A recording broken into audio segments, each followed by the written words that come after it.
Dr. Terhune, there's been a lot of talk this summer about hiring teachers. We're not the only ones looking. Albuquerque Public Schools is looking for over 300 teachers.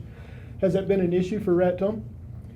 Well, it's taken us a while, but I think we're there now. I think last week we just finished signing our last elementary school teacher. We had one.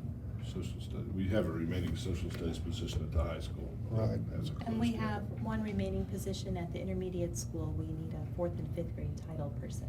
But That's we right. do have all of our classrooms filled. And the position that being filled at the high school was a result of Robin Smith resigning Yes. last week. Late, so. Yeah. late resignations and stuff? And we think we'll be able to fill that.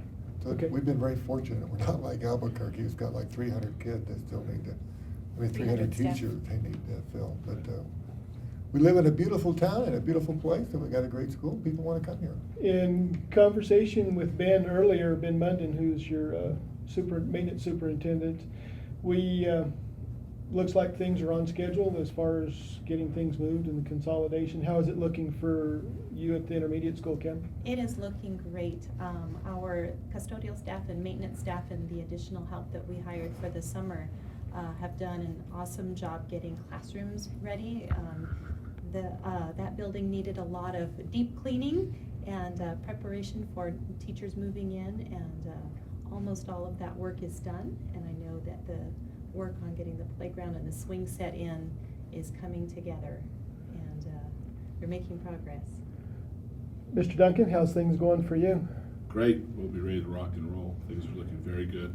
Teachers have assigned classrooms. The maintenance, upkeep, and cleaning is coming along according to schedule. In fact, they had a schedule as far as I'm concerned. How is the separation of the 7th and 8th grade coming along? I know that's been one of the biggest issues of Yeah, moving the 7th and 8th grade to high school. We're working out those details now, putting into place some very specific procedures and routines so that we're able to do that and keep those children separated and safe and having an enjoyable educational experience at the high school. So one of the big things will probably be the lunchtime, which will be a staggered lunch? Separate lunch, 7, 8, and 9, we decided to divide the lunches into basically driving and non-driving students. So 7, 8, and 9 will be one lunch, and 10 through 12 will be another lunch. So basically, for 7th, 8th, and 9th, it's almost like a closed campus, and then the or sophomore to seniors will be Right, able and to it's leave. students that they're accustomed to being with. 7th, 8th, and 9th, they've already been together at the middle school, so at the high school, they'll be together once again and have a common lunch and those types of things. Okay. How do you plan on doing sports? You're gonna have 7th and 8th grade, how's the gym time gonna be, I guess is what I should be asking. They're separate, and what we're looking at now, the last that I spoke with our athletic director, Victor Esparza, is that we were looking at utilizing the intermediate school gymnasium for those 7th and 8th grade athletics. So I understand that then, that Kim, the 7th and 8th grade will be down at the intermediate school for practice will that be the last hour of school? After school. After school? Yeah. Yes. So 6th, 7th, and 8th graders still considered middle school sports, and they will continue to use the facility as they have in the past. Okay. Now, your school has a new name. It does have a new name. Can you tell us a little bit about the new name and how that come to be? Yes, well, we did some research on, there was a building originally built on that site in the 1880s.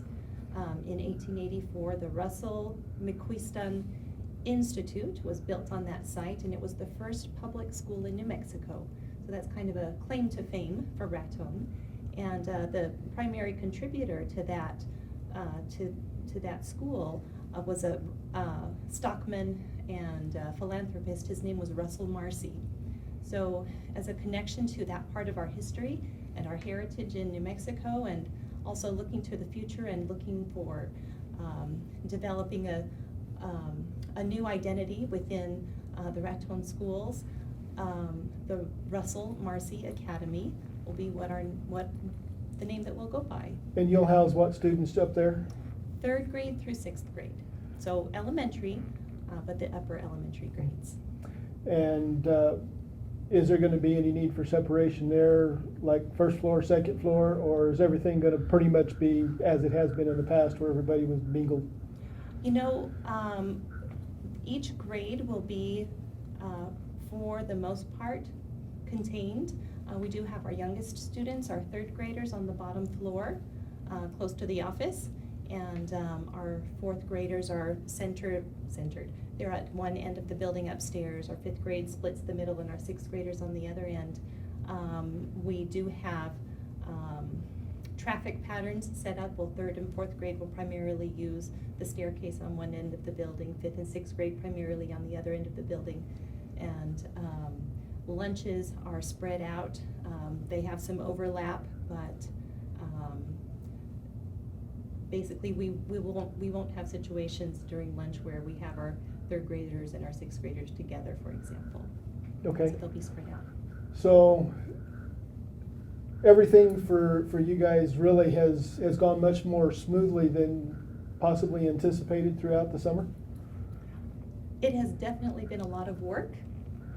I will say that, but I think that we've ironed out the kinks that we were anticipating, and as things continue to come up, we'll continue to address those and make things safe and educationally enjoyable, like Duncan said, to the best that we can.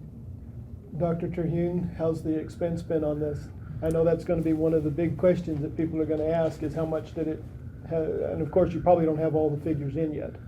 No, we came up with an estimate before all this came to fruition, and we're within the realm of the estimate that we gave, which is a little over $100,000.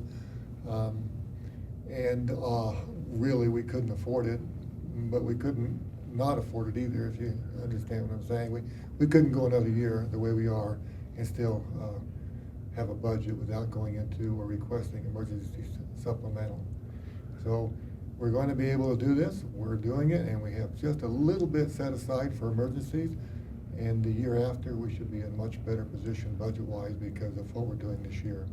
I would like to point out that sixth grade is a little bit different than the self-contained approach that we're doing third, fourth, and fifth, and maybe Ms. Sanchez could address how the fifth grade's being taught this year. Sure. Sixth grade classes will be departmentalized, so we have one teacher who will be teaching all of the English language arts, one teacher teaching all the math, and so on. So students will switch classes as they did at the middle school in the past. What else did I want to say about that? There was something else.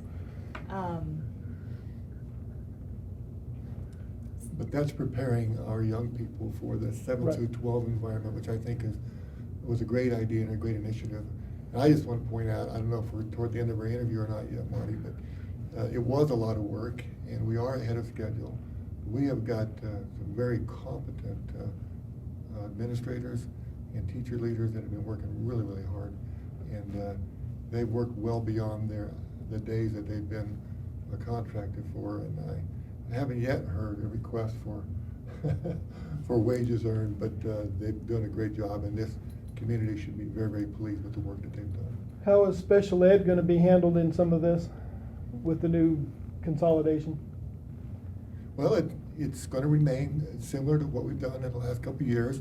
I don't know how many folks out there understand the way these things can be structured, but you can do special ed from a centralized standpoint like it's been done before I came here, or you can do it the way it's being done now, where you have Lou Martinez, who is the special ed director, and then she has case managers working with our student.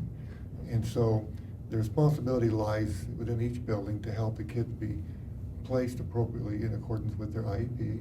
The case managers help the special ed teachers and also do special ed work themselves. And so as that goes forward, we still have about 15% special ed students. So that has not changed. The only thing that's changed is they're in 3 buildings now instead of 5 buildings. So they're going to get, I think, not only the same services, the same structure we had last year, but I think the services will even be better this year as Ms. Martinez goes into her second year.